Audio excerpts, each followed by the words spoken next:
Kira-kira COVID ini menambah akal sehat atau menambah kedunguan? Kalau yang dituntut oleh jaksa itu dia cuma nyiram matanya novel. Tetapi mata keadilan disiram dengan air yang lebih keras oleh kimia kekuasaan. Itu yang terjadi sekarang. Jangan lupa subscribe, like, and share.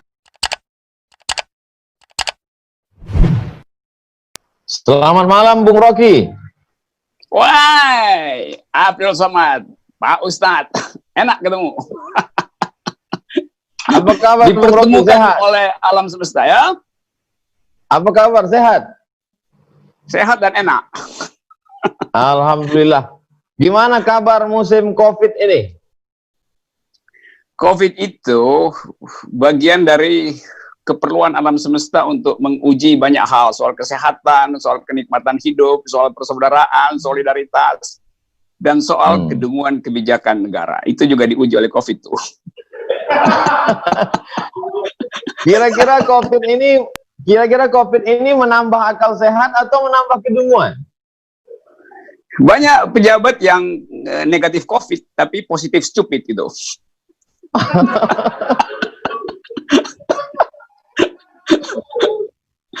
Gitulah, Ustaz. Oke, terima kasih ya diundang. Ya. Kenapa? Saya ucapkan banyak terima kasih atas kesediaan Bung Rocky. Bung Rocky pernah merubah singkatan nama saya menjadi Ustadz Akal Sehat.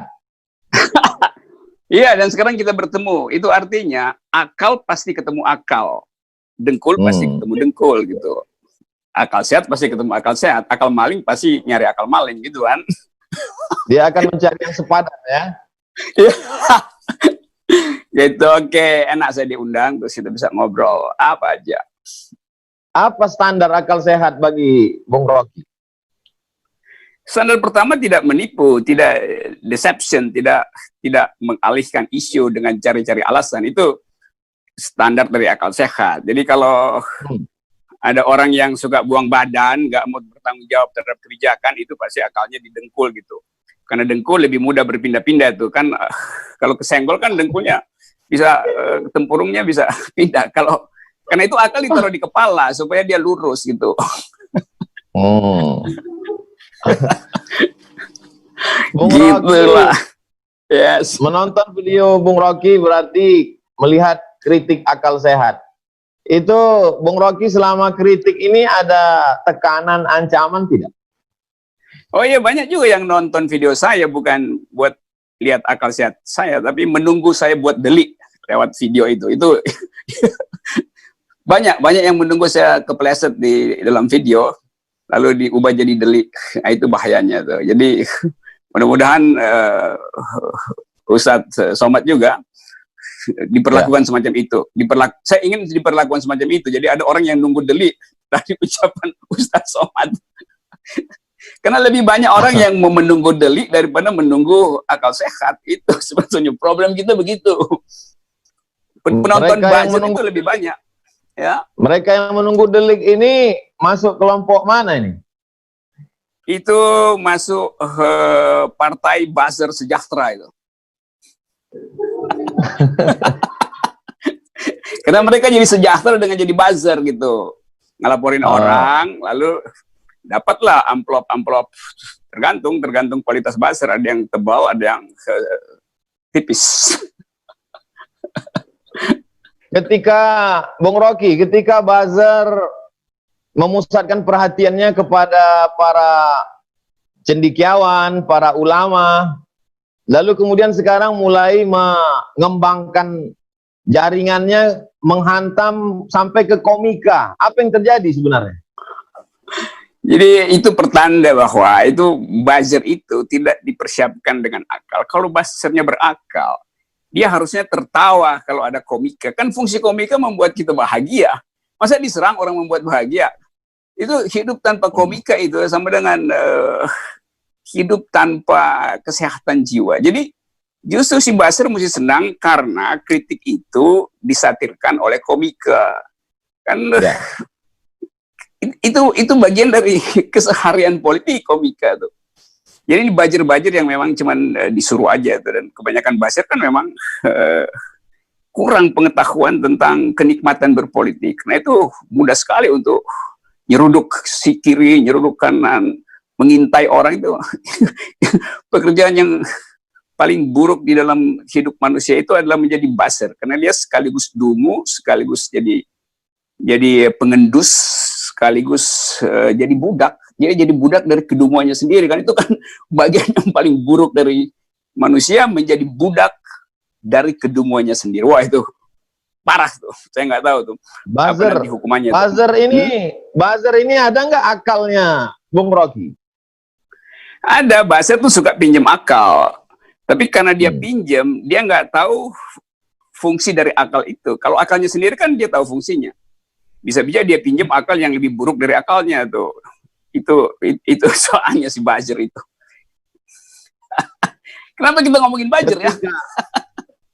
Ketika buzzer mengkritik ulama, mungkin follower ulama tidak begitu banyak di dunia maya. Ketika buzzer menyerang kritikus atau ya seperti Bung Rocky Gerung, mungkin tidak sebesar viewer, follower komika, karena mereka artis, mereka banyak pengikut, banyak. Apa yang terjadi sebenarnya? Buzzer itu kan dia seharusnya paling nggak dia mampu bikin klasifikasi siapa yang efektif untuk diserang itu. Kalau dia pakai otak, dia serang satu toko akarnya, maka pohonnya goyang, pohonnya rubuh, dahannya kering, lalu daunnya gugur. Ini dia serang daun, akarnya masih kuat. Kan itu buzzer yang nggak punya IQ kan. Jadi dia capek serang kiri kanan, dia serang ulamanya diamin aja tuh, nggak terganggu dengan soal-soal begituan. Dia sering kritikus, ya kritikus juga anggap ini ngapain ngeladenin buzzer. Akhirnya dia sering komika yang adalah daun itu. Dan nyerang daun itu percuma karena daun itu bergoyang. Kalau dia serang akar, buzzer ini menyerang akar, bisa pohon itu tumbang. Tapi kalau nyerang daun, itu komika makin senang tuh. Dia akan berbalik lagi tuh. Daun itu lentur karena itu nggak begitu diserang, ya udah dia melambai-lambai aja si buzzer, pusing. Karena komika yang kemarin diserang akhirnya ya. Kalau mereka berakal semestinya apa yang diserang? Akar itu apa yang Bung Rocky maksudkan akar? Kan dia mesti nyari bagian paling kuat dari oposisi itu. Tapi dia nggak bisa temuin karena oposisinya udah bersama-sama dia juga kan, udah masuk ke dalam. Jadi dia frustrasi sebetulnya. Dia nyari akar, akarnya ada di situ. Dia serang akar di dalam istana, ya istana yang runtuh kan. Jadi benar-benar buzzer itu terjebak karena ketidakmampuan untuk membaca mana substansi, mana yang sekedar gejala. Jadi itu sialnya buzzer Indonesia itu, buzzer Melayu kan begitu jadinya.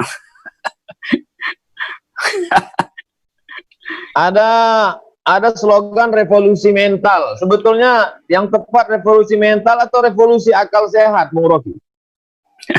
Revolusi mental itu peralatan setelah revolusi akal sehat itu. Jadi dia mesti tahu dulu bahwa semua revolusi yang kita sebut perubahan itu pertama-tama perubahan di akal. Nah kalau yang mau revolusi mental akalnya nggak sehat, itu artinya revolusinya juga pasti mental, bukan mental jadinya. Revolusinya mental balik. Dan sekarang kita lihat revolusi mental itu mental balik pada pembuat gagasan itu. Kan terlihat dalam hari ini defensif, sikap defensif. Jadi tidak terasa bahwa slogan itu berisi, kan semua orang bicara revolusi mental dan isinya kosong karena revolusi yang tidak dituntun dengan akal pikiran, dia betul-betul jadi retorika aja. Kalau kita mau revolusi dengan akal sehat, kita mesti manfaatkan fasilitas pedagogi, mendidik rakyat, memberi rakyat kepercayaan diri. Tapi kalau revolusinya sekedar diucapkan sebagai slogan, dia jadi demagogi, bukan pedagogi.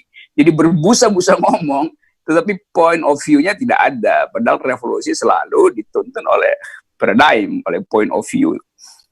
Nah, pemimpin yang nggak punya point of view, dia akan kelabakan untuk lihat mana sebetulnya elemen paling strategis untuk memulai satu revolusi mental. Nah, saya dulu berpikir revolusi mental itu artinya mempersiapkan publik dengan kecerdasan sesuai dengan perintah konstitusi, cerdaskan kehidupan bangsa. Kan konstitusi cuma perintahkan 2 hal pada presiden, cerdaskan kehidupan bangsa, pelihara fakir miskin. Di situ sumber revolusi mental tuh. Yang terjadi enggak, kecerdasan bangsa merosot terus, karena jalan pikiran tidak dibangun, yang dibangun jalan tol, itu buruk sekali kan. Juga kesehatan masyarakat tidak dijaga, karena dana sosial itu dialihkan untuk dana infrastruktur dan pemenuhan akumulasi ekonomi. Jadi 2 soal itu yang seharusnya jadi target dari revolusi mental, kecerdasan bangsa dan kesehatan publik, tidak dijalankan oleh yang mendapat amanah dari rakyat. Gitu. Kemarin saya baca berita, saya baca berita Bung Rocky seperti kecewa terhadap apa yang terjadi dalam kasus Pak Novel Baswedan, sampai Bung Rocky mengatakan perlu membuat new KPK. Gimana maksudnya? Ya, saya menganggap bahwa yang dipertontonkan kemarin itu justru air keras baru tuh. Jadi tuntutan jaksa itu jadi air keras baru yang menyiram mata keadilan gitu. Jadi kita mau dibikin buta 2 kali. Novel buta secara fisik, kita mau dibikin buta sehingga nggak bisa menatap keadilan. Padahal yang ada sekarang, masyarakat tahu bahwa variabel politik ada di belakang variabel legal kemarin. Sehingga orang menganggap, ya kita mau tuntut siapa sebetulnya penyiram mata publik. Kalau yang dituntut oleh jaksa itu dia cuma nyiram matanya Novel. Tetapi mata keadilan disiram dengan air yang lebih keras oleh kimia kekuasaan. Itu yang terjadi sekarang. Jadi saya nuntut sebetulnya semacam new KPK itu dalam upaya untuk memperlihatkan bahwa sekalipun buzzer kekuasaan bersekutu untuk menyiram mata Dewi Keadilan, bahkan kita tahu mata Dewi Keadilan kan udah ditutup pakai penutup mata, udah ditutup pun masih disiram, tapi itu nggak akan berhasil karena mata Dewi Keadilan itu adalah mata kita, mata batin kita tuh. Jadi pasti kekuasaan akan kelabakan karena sorot mata publik jauh lebih tajam daripada air keras yang disiramkan tuh. Nggak mempan lah air keras disiramkan ke mata publik. Berapa persen masyarakat yang mengerti keadaan, Bung Rocky? Kira-kira 112%. Jadi ya, karena nggak ada satu orang pun yang dengan akal waras menerima bahwa itu hukuman yang masuk akal. Jadi semua orang merasa itu nggak masuk akal. Jadi 112% orang menganggap itu. Tapi ada 300% orang yang tidak percaya itu. 300% itu namanya buzzer itu. Di buzzernya yang 300% yang nggak percaya. Mengapa orang tidak bereaksi? Karena sudah terbiasa atau menganggap ya sudahlah capek atau apa sebenarnya yang terjadi? Saya kira reaksi tidak bisa diperlihatkan sekarang gitu. Tapi kalau saya tahu seluruh WA mak-mak pagi-pagi udah gosip tentang Novel Baswedan. Seluruh WA webinar yang dilakukan secara tertutup di antara kalangan praktisi hukum juga bicara soal Novel Baswedan. Seluruh grup jurnalis yang kritis bicara soal Novel Baswedan. Jadi kita akan lihat nanti mungkin 1 minggu ke depan pasti koran yang kritis atau majalah yang kritis akan jadikan itu juga cover story. Jadi saya nggak anggap bahwa orang nggak peduli. Kepedulian itu mengendap sementara karena sinisme diperlihatkan lebih dulu tuh. Dengan kata lain, justru berbahaya kalau pemerintah menganggap enteng, kan nggak ada reaksi. Oh iya, akumulasi reaksi itu begitu meledak, nggak bisa lagi ditahan oleh arogansi kekuasaan. Itu bahayanya pemerintah yang tidak peka terhadap analisis non-mainstream. Jadi pemerintah setiap hari pasti panggil penasihat politiknya, kumpulin aparat intelijen, KSP, juru bicara, lalu masing-masing menganalisis. Oh, nggak ada masalah. Padahal sebetulnya presiden kalau dia pintar, dia masuk aja ke WA grup mak-mak, baru dia tahu keadaan sebenarnya tuh. Dia kan bisa pakai nama samaran, terus nyelundup ke WA grup pengajar hukum tata negara, pengajar hukum pidana. Kalau pinter, saya usulin supaya lakukan itu, supaya presiden dapat informasi yang betul-betul sehangat yang dia inginkan. Bukan informasi yang udah dibekukan, diedit oleh juru bicara, diedit oleh aparat intel, diedit oleh kantor KSB. Kan semua informasi yang masuk ke presiden pasti udah diedit. Nah, presiden yang pintar mesti langsung. Jadi saran Bung Rocky, belusukan ke grup WA Mak-Mak.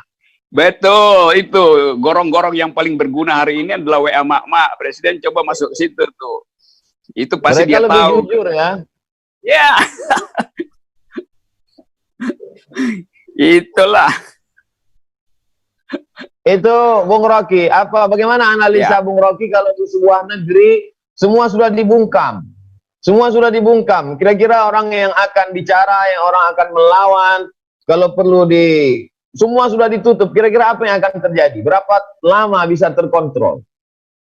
Itu kalau seluruh pembungkaman berlangsung, itu artinya pemimpin negeri itu tidak punya lagi lawan politik selain dirinya sendiri itu. Jadi dia akan jadi monster untuk dirinya sendiri. Kan dalam sejarah begitu kan? Kekuasaan yang membekap mulut orang itu dia tidak punya lagi cermin untuk berkaca di mana sebetulnya arah kekuasaan saya. Maka dia akan bercermin pada dirinya sendiri. Dia akan bercermin pada monsternya sendiri. Jadi kalau dia menutup diri, maka dia sebagai monster hanya punya teman dirinya sendiri yang juga adalah monster. Itu artinya udah selesai legitimasinya tuh. Itu dalil kekuasaan begitu. Dia jadi Leviathan buat dirinya sendiri tuh. Dan mulai masyarakat sendiri kalau bereaksi seperti mereka saksikan apa yang terjadi pada orang yang memberikan reaksi, lalu kemudian apakah masyarakat merasa ketakutan, lalu cuek, lalu diam, lalu ya terserahlah, apa yang terjadi pada masyarakat?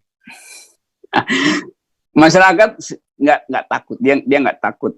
Cuman dia menganggap bahwa persembunyian kekuasaan itu pada akhirnya akan terbuka sendiri oleh kedunguan kekuasaan. Jadi masyarakat menganggap kita nggak perlu cerdas lagi karena setiap hari kekuasaan mempertontonkan kedunguannya tuh. Jadi sebetulnya masyarakat tinggal nonton kapan kekuasaan itu betul-betul berhenti punya energi itu. Dan itu mungkin tidak terlalu lama, karena masyarakat juga tahu bahwa ada internal struggle di dalam kekuasaan. Kasus beberapa hari terakhir ini memperlihatkan bahwa pemimpin istana itu gamang dengan tekanan publik soal undang-undang ideologi hari ini. Ada purnawirawan datang ke situ, MUI dengan lantang akhirnya tidak tahan lagi untuk merumuskan pikiran maksimalnya tuh. Jadi saya bayangkan sang penguasa itu setiap hari berupaya untuk nyari info yang kira-kira masih bisa punya optimisme. Tapi sialnya pemberi info itu akan mengedit infonya tuh, dan dia kehilangan grip, kehilangan touch pada realitas. Satu kelompok, Bung Rocky, satu kelompok mengatakan RUU ini kemuliaan. Kemuliaan. Yang satu lagi mengatakan itu RUU HIP itu menundukkan Pancasila. Lalu kemudian silang pendapat sampai MUI, sampai Ormas. Apa yang terjadi sebenarnya? Yang terjadi adalah persaingan untuk saling menjebak sebetulnya. Jadi saya bacanya begitu. Kan PDIP akhirnya membuka rahasia yang sebetulnya bukan rahasia, mengatakan bahwa itu usulan Trisila itu bukan dari dia. Jadi seolah-olah ini cuma soal Trisila atau Ekasila. Padahal ini seluruh konsep tentang ideologi itu yang dipersoalkan. Nah, kalau misalnya PDIP menganggap bahwa itu bukan berasal dari dia, lalu siapa yang punya ide memasukkan itu ke dalam prolegnas? Tentu bukan PKS. PKS pasti urgensinya bukan tentang Soekarnoisme. Demokrat pasti juga urgensinya bukan soal ideologi. Demokrat lebih peka pada soal-soal kebijakan yang memperparah ekonomi. Siapa lagi yang punya kepentingan dengan ideologi yang jauh di sana sudah pernah dipertengkarkan dengan akal pikiran yang tajam selama pembahasan di konstituante di awal kemerdekaan. Nah, karena itu nggak mungkin kalau soal Pancasila ini yang nyelundupkan ke balik itu bukan PDIP. Kan ini terlalu too good to be true lah kalau PDIP bilang ini bukan kami inisiatornya. Lalu siapa inisiatornya? Jadi di situ kekacauan politik mulai itu. Lain kalau PDIP misalnya dengan lantang mengatakan memang kami yang usulkan dan kami akan fight itu karena Soekarnoisme adalah DNA politik kami.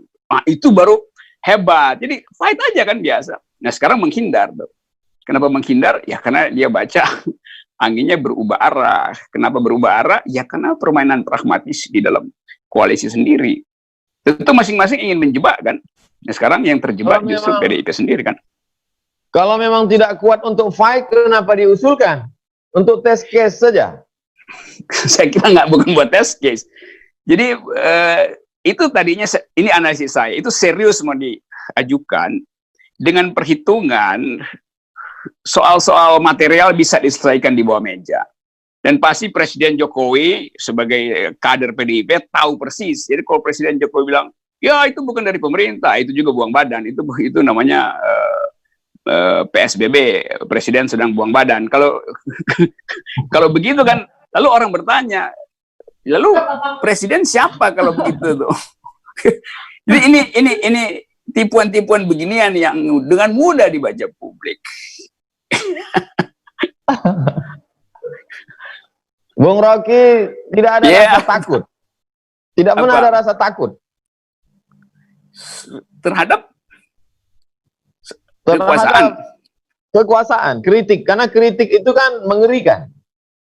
Iya, tapi saya kan bukan orang politik, tidak punya kemampuan untuk mengakumulasi massa. Jadi apa yang ditakutkan? Karena saya anggap saya tidak mengutuk kekuasaan, saya mentertawakan kekuasaan itu. Orang bilang saya mengkritik, enggak, saya tertawa karena kelucuan-kelucuan kebijakan. Kalau saya kritik dengan serius, dan orang ketawa nggak ada larangan ya ketawa ya. Ketawa itu kan justru outlet dari kebuntuan pikiran. Jadi saya membantu justru politisi supaya ikut ketawa aja. Kalau saya punya kepentingan dengan kritik saya pasti bikin partai baru. Misalnya partai apa? Partai Air Raksa Nasional misalnya. Enggak, partai Air Raksa Pancasilais.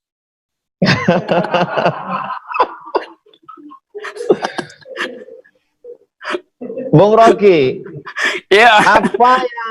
apa yang dialami oleh Habib Rizik? Apa yang dialami oleh Habib Rizik? Satu sisi merupakan pukulan terhadap ulama yang berani menyuarakan sesuatu. Apakah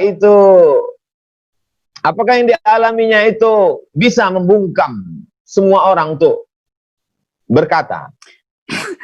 Buktinya begitu Habib Rizik dihalangi, mulut Habib Rizik langsung berkembang biak melalui mulut mak-mak, mulut intelektual, mulut mahasiswa, mulut BEM, segala macam. Jadi percuma, karena kalau seseorang penguasa ingin membungkam mulut seseorang, maka si penguasa harus punya surplus moral untuk memperlihatkan bahwa dia lebih bermoral, dia lebih mengetahui keadaan, baru orang percaya. Kan Habib Rizik dibungkam karena soal moral sebetulnya. Loh, itu urusan privat Habib Rizik. Jadi kalau Habib Rizik mengkritik kekuasaan, lalu dihubungkan bahwa dia punya defect di dalam kehidupan pribadi, itu kan curang kan, itu kan tidak fair. Sama seperti kalau saya misalnya mengkritik kekuasaan, atau Said Didu mengkritik kekuasaan, siapa lagi mengkritik kekuasaan, lalu dipersoalkan oleh buzzer, dia ini begini. Itu nggak ada urusan dengan apa yang dia kritik. Dia mengkritik urusan publik. Urusan privat dia jangan dikaitkan di situ. Itu berarti kalau orang punya rahasia pribadi nggak boleh kritik kekuasaan. Ya di situ sumber dari akal dungunya tuh. Nah, itu yang sekarang pemerintah sibuk kan. Begitu ada seseorang mengkritik, seorang tokoh mengkritik, pemerintah segera menyewa buzzer supaya bongkar kehidupan privatnya tuh. Maka dibongkar panjang lebar tuh. Nah, kenapa Buzzer bisa membongkar itu? Karena buzzer-buzzer yang dipiara negara ini, itu banyak yang mantan wartawan. Wartawan dungu, butuh uang jadi buzzer. Banyak yang mantan dosen. Dosen yang dungu, butuh uang jadi buzzer. Banyak yang mantan LSM. LSM dungu, butuh uang jadi buzzer. Jadi mereka tahu profil tokoh-tokoh tuh. Buzzer ini bukan orang yang nggak tahu biografi orang. Mereka juga dulu adalah orang-orang yang bergaul secara dekat dengan orang-orang yang sekarang lagi dia bully. Kan itu soalnya kan. Jadi kalau kita tanya kok Buzzer sekarang sedang nonton juga. Oh, pasti lebih banyak yang nonton nih. Saya pasti selalu merasa begitu, karena itu saya hina-hina aja mereka di sini sekarang kan, karena saya tahu mereka lagi nonton. Berarti beberapa hari ini kita siap-siap lah menerima berita baru ya. Itu artinya bagus juga kalau mulai ada kan pembuktian bahwa nanti Abdul Somad, Rocky Gerung bakal dibully setelah ini, itu membuktikan Buzzer lagi nonton, bagus juga. Ada usaha untuk melunakkan Bung Rocky. Oh, banyak betul. Di antara yang bujuk. Gimana cara yang ditempuh? Wow, mengerikan. Nanti saya WA aja, saya DM aja. Tapi kalau DM nanti Buzzer penasaran. Ya Buzzer udah ngerti lah, kalau saya kasih sinyal DM, berarti besok itu dia akan berupaya untuk nyusup, menghack ke nomor WA Ustadz Somad itu, atau nomor saya. Itu udah standar prosedur. Wong WA BEM aja bisa dia masukin dan diambil alih, bagaimana? Twitter saya kan dirampas sama Buzzer, sama juga kan. Dan Buzzer senang bahwa saya nggak punya Twitter. Dia lupa bahwa dengan nggak ada Twitter dia nggak bisa bully saya. Sementara saya bisa bully mereka melalui forum semacam ini kan. Itulah. Iya. Itulah dungunya mereka ya, Bung Rocky. Apa itu istilahnya? Mungkin apa sebetulnya dosa besar? Apa sebetulnya dosa besar Habib Rizik sehingga dihabisi Buzzer? Loh, Habib Rizik itu nggak ada dosa politik. Kan dia kritik politik, lalu dihubungkan dengan dosa-dosa privat. Yang ada urusan apa? Dosa privat itu urusan Habib Rizik dengan akhirat. Nggak ada hak Buzzer atau kekuasaan untuk menilai seseorang selain hubungan dia dengan sesuatu yang dia anggap dia akan bertanggungjawabkan nanti kan. Tapi orang menganggap bahwa itu adalah kriminal segala macam itu. Sehingga seluruh dunia bahkan dikirimi notifikasi Interpol untuk soal yang ajaib gitu kan. Jadi biasa aja kan Habib Rizik mengkritik. Tapi tentu kita tahu Habib Rizik di belakangnya ada gerbong yang bersiap-siap untuk menjadi oposisi. Jadi dihalangi justru karena Habib Rizik punya gerbong itu. Saya untung nggak punya gerbong, tapi yang nggak punya gerbong seperti saya pun dihalangi, apalagi yang punya gerbong kayak Habib Rizik. Tetap Habib Rizik adalah tokoh politik yang punya potensi untuk menghasilkan pikiran alternatif terhadap penyelenggaraan negara ya.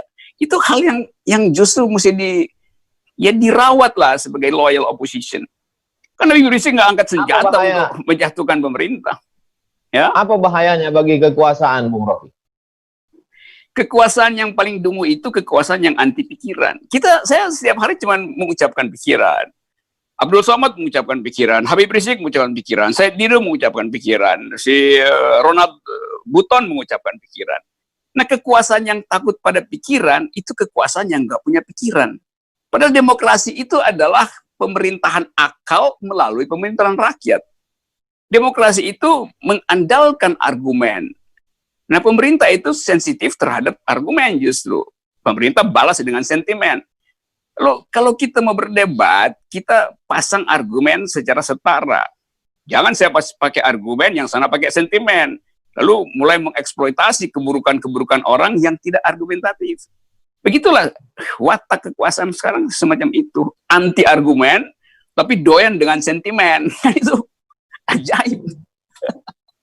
Kalau Bung Rocky jadi presiden, apa yang Bung Rocky lakukan terhadap pengkritik Bung Rocky?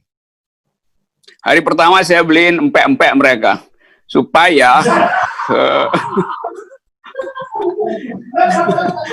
ya supaya protein otaknya tinggi. Empek kan protein otaknya tinggi, itu aja. Jadi saya akan bujur-bujur itu setiap hari saya kirimin empek itu supaya Gojek ada kerjaan di masa pandemi. Ya udah, ini ada sembako empek-empek dari Presiden Rocky Gerung begitu untuk para bujur. Lalu dikasih gambar presiden, tapi saya nggak pakai logo istana, saya pakai logo emak-emak. Itu. Bung Rocky kan akademisi filsafat UI. Apa mungkin setelah populernya Bung Rocky, banyak anak-anak muda kita ingin kursus akal sehat melalui filsafat. Apa sih filsafat itu, Bung Rocky? Filsafat itu dimaksudkan dari awal untuk beroposisi dengan kekuasaan. Filsafat dilahirkan justru untuk menghalangi kekuasaan jadi absolut. Sejarah filsafat Barat begitu, sejarah filsafat India juga begitu. Dalam versi Mahabharata, sejarah filsafat Islam juga begitu. Jadi kita mau agar supaya ada elemen kritis di dalam kehidupan akademis kita. Tetapi kalau kita lihat sekarang, kita lihat universitas besar, UGM, mahasiswanya dikontrol oleh rektor. Rektornya ketakutan mahasiswa bikin aktivitas berpikir yang ada basis filosofinya. Lalu diancam. UI juga begitu, banyak seminar yang dibatalkan hanya karena semacam sinyal samar-samar dari rektor. Kenapa itu terjadi? Karena rektor sekarang adalah bawahan presiden. Jadi rektor-rektor ini selalu kan punya semacam maksud yang terselubung, yaitu mendekatkan pada kekuasaan. Kalau dari reshuffle bisa jadi menteri pendidikan. Maka dia larang orang berpikir. Dianggap bahwa kadang-kala dianggap Anda mahasiswa itu tidak boleh bikin seminar, harus dibimbing oleh profesor. Loh, prinsip universitas, mimbar akademis itu adalah mimbar sivitas akademi, bukan sekedar mimbar profesor kan, guru besar kan. Itu kan alasan rektor aja, bahwa mesti ada guru besar yang dampingi. Siapapun yang punya dalil akademis, dia punya hak untuk naik mimbar akademis. Mau dia mahasiswa, mau dia dosen biasa, mau dia profesor, itu setara, dijamin kebebasan akademisnya. Kalau dibilang itu mimbar profesor, mimbar guru besar, banyak guru besar yang otaknya kecil gitu. Itu di Indonesia banyak itu kan. Jadi kita ingin kembalikan fungsi dari kampus sebagai supply, penyuplai akal sehat. Nah, akal itu hanya disebut akal kalau dia bisa dikritik. Pikiran hanya disebut pikiran kalau dia bisa dibantah. Kalau saya mengucapkan sesuatu dan tidak boleh dibantah, itu artinya saya lagi berdoa. Doa nggak bisa dibantah. Tapi pikiran itu bisa dibantah. Nah, cara membantah yang paling mudah adalah tampilkan di wilayah akademis. Karena di situ ada metodologi kan. Kan kalau pikiran dipamerkan di pilkada, di panggung dangdut, kan nggak bisa dibantah kan. Karena yang datang kan konstituennya mah tepuk-tepuk tangan aja. Lain kalau pikiran akademis, itu akan membantah. Jadi mimbar yang paling mungkin untuk merawat akal sehat, ya memang mimbar akademis. Dan itu nggak boleh dikendalikan oleh kekuasaan itu. Kampus sebagai pusat akal sehat dikendalikan, dibungkam, ditutup, lalu ini berarti gambaran kematian akal sehat. Akal sehat nggak akan mati. Dia dimatikan di kampus, dia akan cari gorong-gorong baru yang namanya webinar semacam ini, yang namanya YouTube. Saya perhatikan begitu kampus ditutup, dosen-dosen pada bikin YouTube baru tuh, dan semuanya adalah menghajar kekuasaan. Jadi percuma ini gelombang akal pikiran ini, gelombang akal sehat, dia nggak bisa dihentikan lagi karena kekuasaan tidak punya alat penghalang. Penghalang dari akal pikiran adalah pikiran. Kalau kekuasaan tidak punya pikiran, maka akal pikiran kampus dan kritisi itu akan melampaui dan membanjiri kekuasaan. Cuman itu. Jadi kalau kekuasaan ingin menghalangi pikiran, nah mulailah dia berpikir juga tuh. Jangan cuma jadi pesuruh, jangan jadi petugas partai, jangan jadi boneka dari konstelasi kekuasaan dunia. Itu artinya orang baca, kalau pemimpin nggak punya pikiran, itu bukan sekedar membahayakan istana, membahayakan bangsa ini. Karena konstitusi menyuruh supaya kita tumbuh dalam pikiran, cerdaskan kehidupan bangsa, itu perintah konstitusi yang nggak main-main. Nah, karena itu kalau presiden misalnya tidak mencerdaskan kehidupan bangsa, dan kita bisa ukur itu secara kuantitatif, itu bisa dinyatakan dia tidak menjalankan konstitusi. Maka ya bisa di-impeach karena tidak mencerdaskan kehidupan bangsa. Kan akan jadi tertawaan sejarah, ada presiden yang di-impeach karena tidak mencerdaskan kehidupan bangsa. Lalu orang mulai berpikir, kenapa dia tidak mencerdaskan kehidupan bangsa? Ya. Tapi kampus tidak boleh bicara tentang impeach. Ya justru itu anehnya tuh. Kampus Fakultas Hukum nggak boleh bicara tentang pemaksulan. Padahal Undang-Undang Dasar mengatur soal pemaksulan. Loh, kampus bicara tentang apa yang diatur undang-undang kan? Kan kampus lagi bicara pasal yang ada di konstitusi, yaitu pemaksulan. Lalu orang bilang jangan ngomong pemaksulan. Kalau begitu hapus dari konstitusi dan pemaksulan itu. Jangankan pemaksulan, konstitusi aja bisa diubah, diganti. Nanti orang larang, jangan bicara tentang penggantian konstitusi. Loh, konstitusi bilang di pasal 37, saya bisa diubah. Syarat-syarat pengubahan, ada presentasi sidang, keputusan. Konstitusi sendiri memberi peluang dia untuk diubah. Sekarang kekuasaan melarang itu. Kan itu ajaib cara berpikirnya tuh. Apa yang mesti dilakukan supaya kita kembali menjadi bangsa yang bermartabat, yang berakal sehat? Apa yang mesti dilakukan? Langkah-langkah apa aja, Bung Rocky? Langkah pertama, karena demokrasi macet kan diterangkan oleh Freedom House, oleh researcher dari luar negeri, bahwa demokrasi dalam masa kepemimpinan Jokowi adalah demokrasi yang paling buruk. Gitu. Lalu Istana mulai membantah, nggak begitu. Kita udah bikin survei bahwa ternyata demokrasi kita tumbuh dengan baik. Loh, kok bisa kita percaya pada survei internal? Kan kita nggak bisa percaya pada auditor internal kan? Di dalam akuntansi yang boleh ngomong itulah auditor eksternal, bukan auditor dalam perusahaannya sendiri. Tuh. Jadi kalau kita tanya ke pejabat-pejabat komunikasi di istana, dari mana Anda dapat kesimpulan bahwa demokrasi bertumbuh di zaman Jokowi? Ya pasti dia bilang ini survei. Oh ya bisa, itu benar kalau respondennya adalah buzzer. Itu baru benar. Tapi ini luar negeri menerangkan itu. Jadi dalam keadaan tidak ada ukuran, atau ada ukuran tapi dibantah oleh kekuasaan, maka demokrasi mesti dirawat di luar wilayah kekuasaan.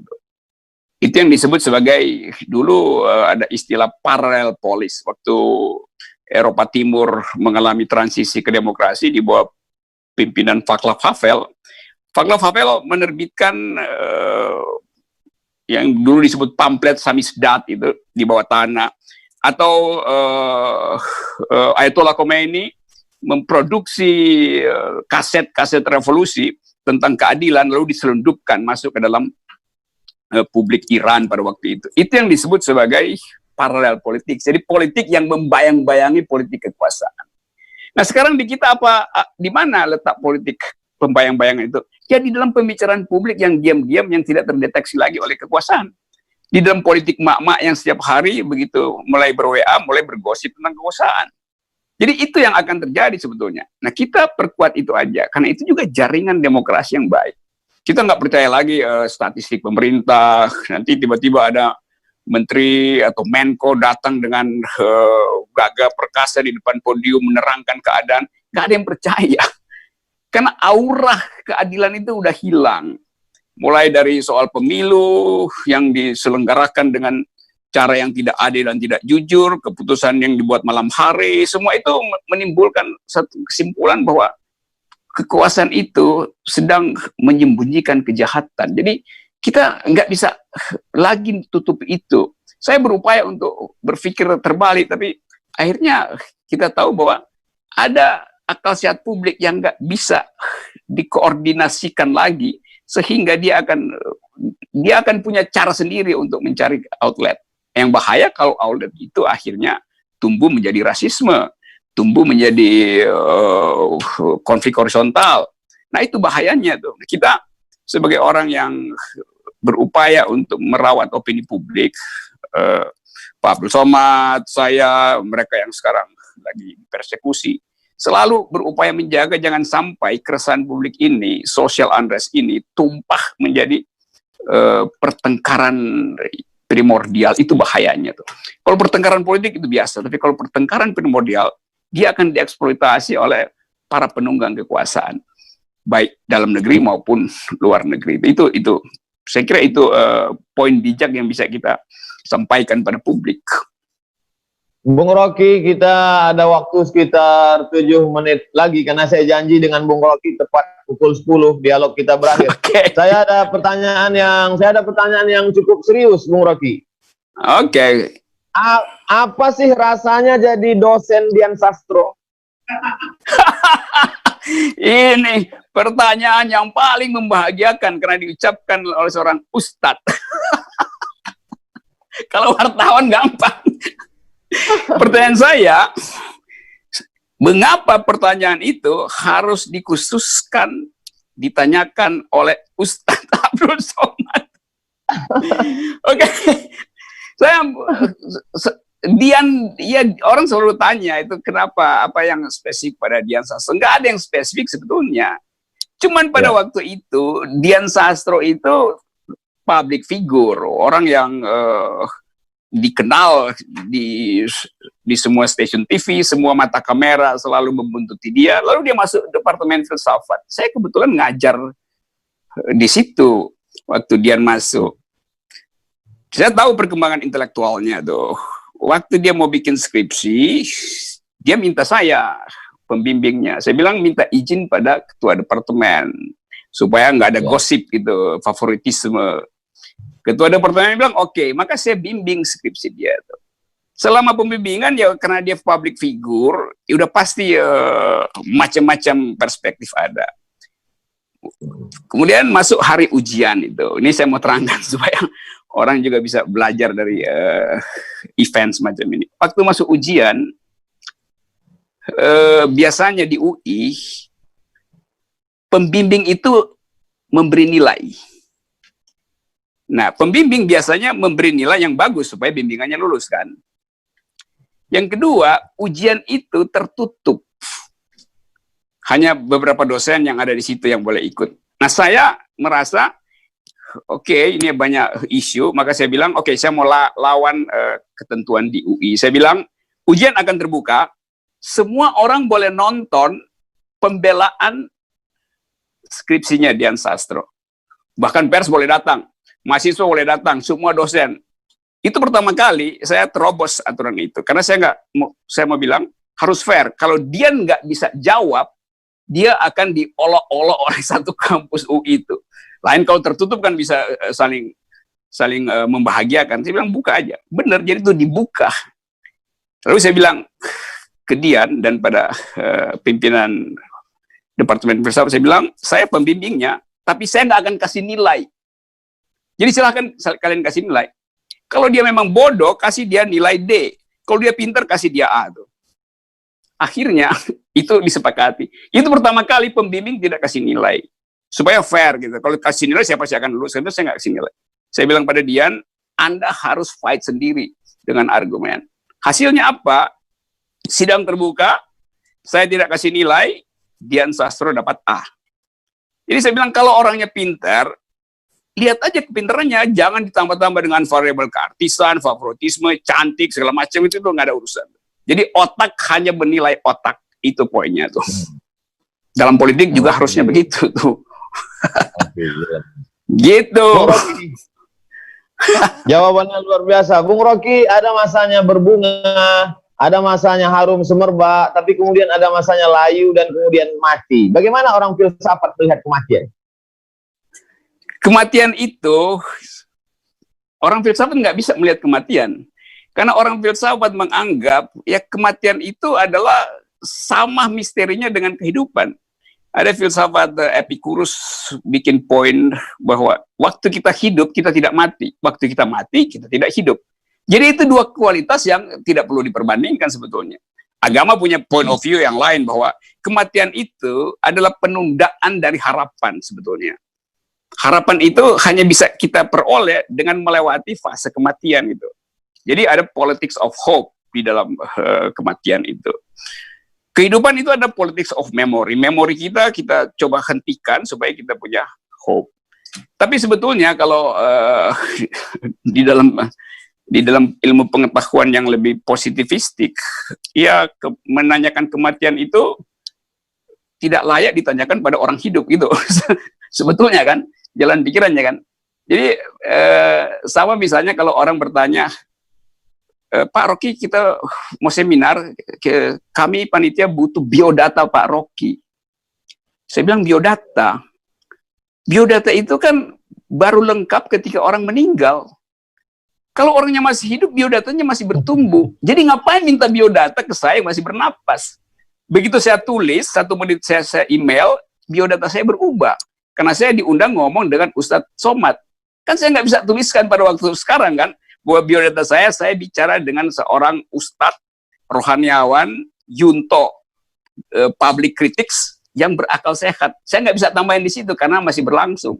Kalau saya meninggal, orang akan catat bahwa saya pernah bicara soal beginian dengan Ustadz dengan UAS, Ustadz akal sehat. Nah, satu poin tentang kematian supaya mahasiswa sosiologi bisa pelajari. Dulu ada seorang sosiolog udah meninggal, lupa namanya, Roslow Pound. Oke. Wartawan tanya pada dia, Pak Profesor, bila Anda meninggal, Anda ingin dikuburkan dengan cara apa dan di mana? Kata si profesor, tanyakan pada jenazah saya. Karena Anda tanya kalau saya udah meninggal, nah saya masih hidup, saya nggak bisa jawab. Jadi kalau saya udah meninggal, tanya pada jenazah saya. Jadi pertanyaan tentang kehidupan nanti itu adalah pertanyaan untuk si mati. Selama orang hidup, dia hanya bisa berupaya untuk menggambarkan kenikmatan hidup nanti, kebahagiaan. Dan dalam keadaan itu, teologi dan filosofi bersahabat baik. Karena teologi berupaya untuk menggambarkan kehidupan yang pasca nanti itu. Di dalam format yang indah, segala macam. Nah, filsafat berupaya merasionalisir jalan pikiran itu. Atau mengkritik secara rasional jalan pikiran itu. Nah, di situ tema kematian menjadi tema bersama antara teologi dan filosofi. Apa yang ingin Bung Rocky tinggalkan untuk kemanusiaan? Saya ingin tinggalkan persaudaraan. Saya ingin tinggalkan kesetaraan warga negara. Karena kita nggak bisa tinggalkan hal lain itu. Kita nggak bisa bilang, kita akan tinggalkan moral yang baik. Mungkin 1 detik sebelum saya meninggal justru moral saya memburuk gitu kan.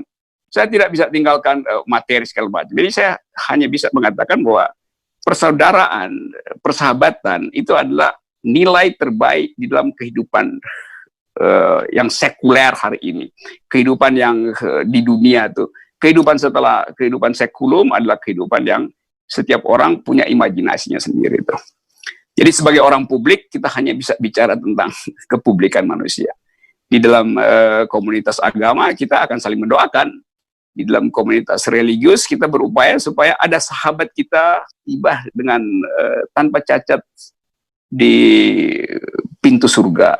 Kita ingin agar supaya keluarga kita ada di dalam suasana yang bahagia dan membayangkan kehidupan berikutnya juga dengan cara yang berbahagia. Tapi itu wilayah komunitas privat itu. Nah, dalam komunitas publik kita ingin agar supaya kesetaraan warga negara tetap dipelihara oleh rejim manapun. Penghormatan tanpa hak asasi manusia, social tolerance, segala macam. Jadi semua yang ada di konstitusi itu adalah nilai-nilai baik kehidupan publik. Konstitusi yang adil dan makmur tentunya tuh. Oke. Dunia penuh dengan caci maki, sampai-sampai manusia teler.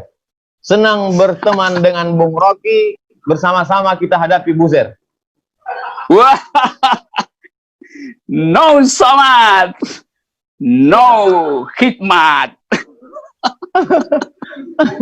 Oke, UAS, Ustadz akal sehat. 1 jam, lebih kurang 1 jam bersama Bung Rocky. Janji kita jam 10. Saya amat sangat ucapkan banyak terima kasih kepada Bung Rocky. Insya Allah kita ketemu di Pekanbaru atau di Jakarta. bicara lebih panjang lebar lagi, insya Allah. Oke, kita bicara dengan cara yang disengaja, bukan yang tidak disengaja gitu ya. Oke, assalamualaikum warahmatullahi wabarakatuh. Salam, selamat malam. Terima kasih. Oke, terima kasih ya, bye. Terima kasih, bye. Jangan lupa subscribe, like, and share.